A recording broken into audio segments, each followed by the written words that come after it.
Assalamualaikum warahmatullahi wabarakatuh. Perkenalkan, nama saya Widya Yuhanjani. Boleh dipanggil Widya. Di sini saya akan memaparkan materi terkait metode bermain peran atau biasa disebut dengan role playing. Apa itu bermain peran? Metode bermain peran atau role playing merupakan metode pembelajaran yang terdapat perilaku berpura-pura atau biasa disebut dengan berakting.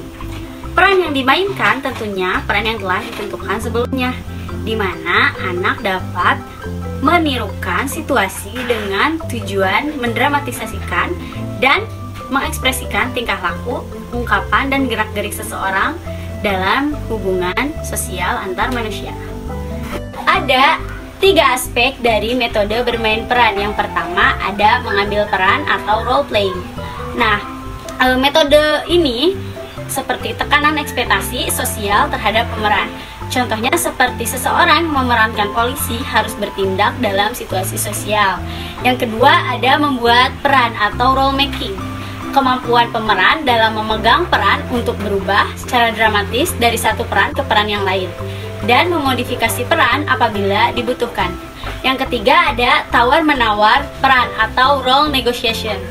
Yang pertama, di mana peran-peran dinegosiasikan dengan orang-orang yang akan memerankan peran dalam parameter dan hambatan interaksi sosial.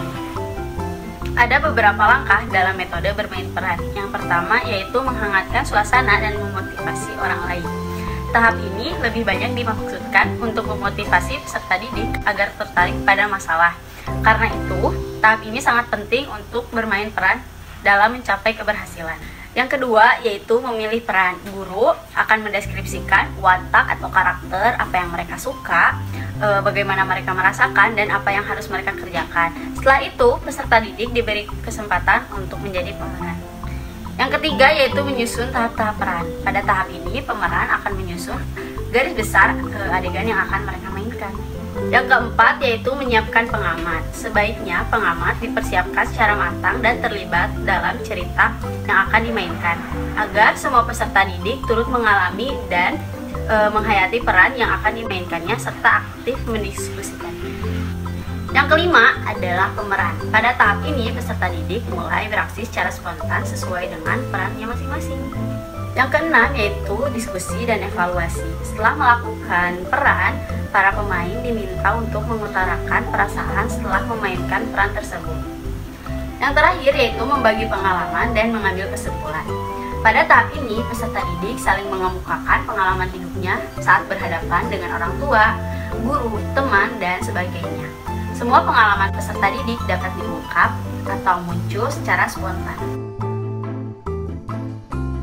Kelebihan dari metode bermain peran yang pertama yaitu dapat berkesan dengan kuat dan bertahan lama dalam ingatan peserta didik.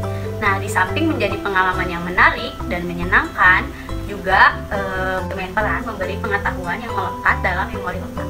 Yang kedua yaitu sangat menarik bagi siswa, sehingga memungkinkan membuat kelas menjadi dinamis dan antusias.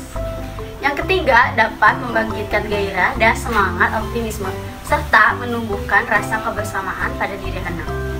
Yang terakhir, siswa dapat terjun langsung untuk memerankan sesuatu yang akan dibahas dalam proses belajar. Ada juga beberapa kekurangan dalam metode bermain peran. Yang pertama, role playing memerlukan waktu yang panjang dan banyak.